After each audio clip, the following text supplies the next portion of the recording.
empresas que fornecem internet para os brasileiros, que a gente consome no Brasil muita internet, que a gente precisa de uma franquia justa. Se franquias forem impostas, elas precisam ser justas. O problema não está na franquia, e sim em franquias com um consumo muito baixo, que vai restringir o brasileiro tanto no trabalho quanto no entretenimento dele. Hashtag internet justa, o que você acha? Estão bem informados, né? Sim, a reação ela foi muito espontânea e as pessoas entenderam rápido, né, porque ela é gritante. Né, isso vai afetar muita gente, não afeta só os youtubers. Os youtubers eles são um caso interessante porque, além de consumir muito dado, eles precisam produzir também. Toda vez que um youtuber grava um vídeo em casa, em alta resolução, ele vai subir para a rede mundial de computadores, para o servidor do YouTube, ele está gastando, teoricamente, claro, né, a sua franquia de dados. Então, aí acaba a franquia dele, não consegue fazer um upload. Não vai conseguir fazer o upload. Então, pensa em termos de perspectivas de produção cultural, tanto que isso é impactante no Brasil. Claro. As pessoas de mais baixa renda, que não vão conseguir comprar um plano com uma super franquia, digamos, se elas assistirem 5 vídeos em alta resolução, e depois tentarem produzir um vídeo e subir na rede, vão ser barradas. Claro. E aí que está o pulo do gato. As empresas querem que, quando isso aconteça, a pessoa se sinta pressionada a comprar um pacote adicional.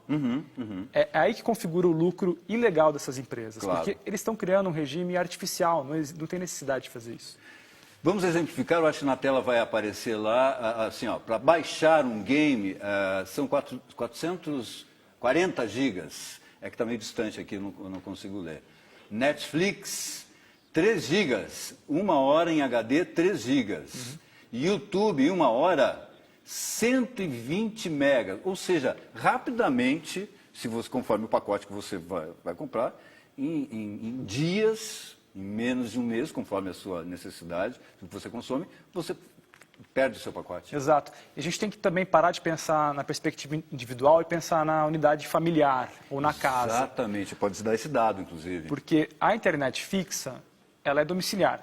Você está contratando ali para usar o teu Wi-Fi, digamos, né? Você coloca uma senha ou não, isso não importa, mas você quer compartilhar para mais de uma pessoa. Claro. Então, na média, a internet fixa brasileira ela é compartilhada por 3, 4... 3, 4 pessoas por família? O IBGE tem um dado de que, em média, são 3 pessoas por família no Brasil. Então, a gente pode assumir que varia entre 3 e 4. Sim. Agora, vamos tomar um exemplo de uma família de 4 pessoas, que vai contratar o plano mais barato ano que vem, se a gente não fizer nada e não derrubar essa medida. Os planos mais baratos, tanto da NET quanto da Vivo e Oi, eles variam entre 60 e 100 reais. Isso já é acima do que a média mundial e já é acima do que a ONU diz que seria um preço justo. Sim. A ONU diz que um preço justo seria 21 reais. A gente já está mais que o dobro. Bem mais que o dobro. Além de estar mais que o dobro, né, as empresas querem colocar franquias absurdamente baixas, variando entre 30 e 10, né, o máximo e o mínimo. Vamos tomar um exemplo de 20 gigabytes, que é o que elas querem oferecer. Se você tem uma família com 2 filhos estudando para o vestibular, não tem dinheiro para pagar um cursinho, e eles estão assistindo aula online... Exatamente isso. Com os melhores professores do mundo, digamos. Isso vai ser muito atingido. Quem assiste aula online, quem dá aula online. Exato. Não é?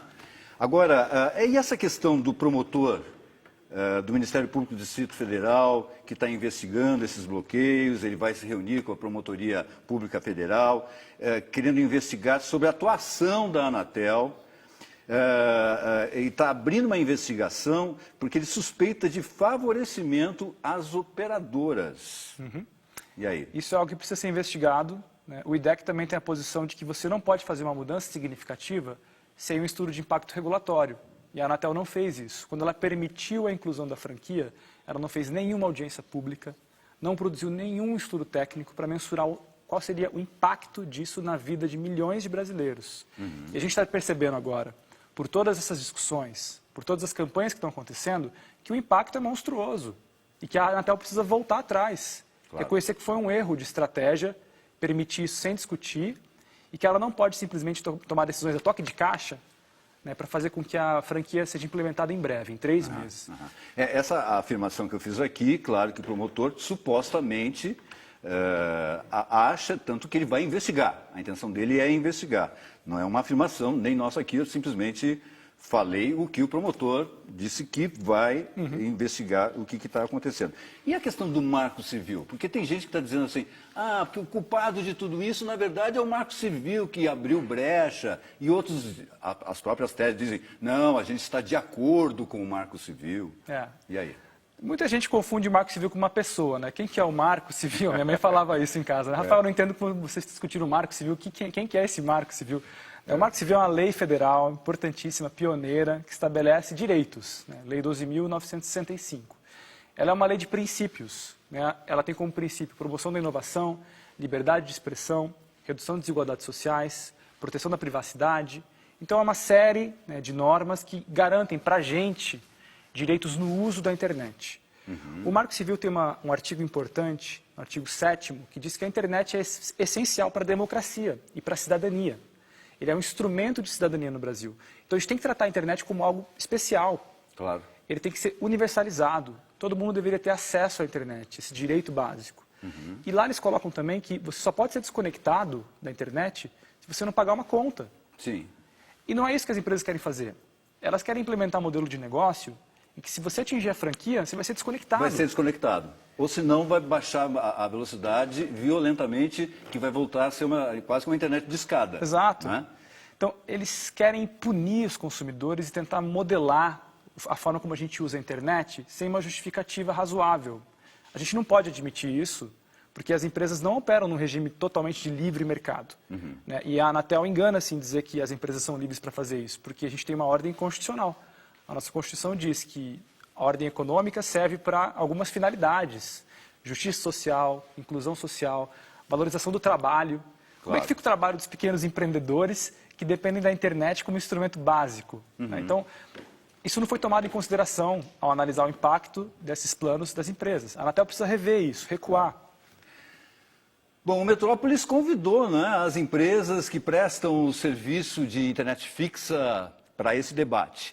Nenhuma operadora pôde mandar representantes. A Telefônica Vivo explicou que não vem aplicando a franquia de dados para nenhum cliente de banda larga fixa e que, se isso acontecer, será apenas para os contratos novos. A Oi informou que não pratica redução da velocidade ou interrupção da navegação, mas que o serviço possui um limite de consumo de dados mensal informado no regulamento da oferta. Também convidamos a Anatel, mas a agência informou que apenas o presidente e a superintendente de relações com consumidores podem falar sobre a questão, e os dois estão lá em Brasília. O espaço está aberto, eles foram convidados e continua aberto aqui no Metrópolis. O nosso WhatsApp também está aberto, vocês podem, estão vendo aí, que é o 97673 1540, porque o debate está aberto e é muito importante, não é, Rafael? Que as pessoas entrem nesse debate, não é? Que inclusive eu acho que pode, até pelo IDEC também, não é? Exato. As pessoas perguntaram assim, tá, mas o que dá para fazer? Dá para ficar reclamando e gravando vídeo no YouTube? É só isso? Não, dá para fazer muita coisa. Né? A gente vai ter, provavelmente, audiência pública no Senado na semana que vem. Teremos reunião na Anatel, no Comitê de Defesa dos Usuários, no dia 27 de abril. E o IDEC convida as pessoas a entrarem em contato com a instituição para mandarem seu posicionamento, porque o IDEC representa os milhões de consumidores. Nós não fazemos coisas por conta própria. Claro. E o IDEC lançou uma campanha Internet Livre, que está no nosso site, que a gente preparou. O site é? idec.org.br/internet livre. Okay. É um boletim com conteúdo especializado sobre franquia de dados da internet fixa, para explicar para as pessoas o que dá para fazer. Quais são as medidas agora para barrar e não permitir a franquia de dados no Brasil. E essa é uma vitória que a gente pode conquistar. E nós vamos continuar muito atentos aqui no Metrópolis. Qualquer coisa a gente chama, pede socorro de novo para você esclarecer aqui para a gente. Pode ser? Tá joia. Rafael. Obrigado, Rafael.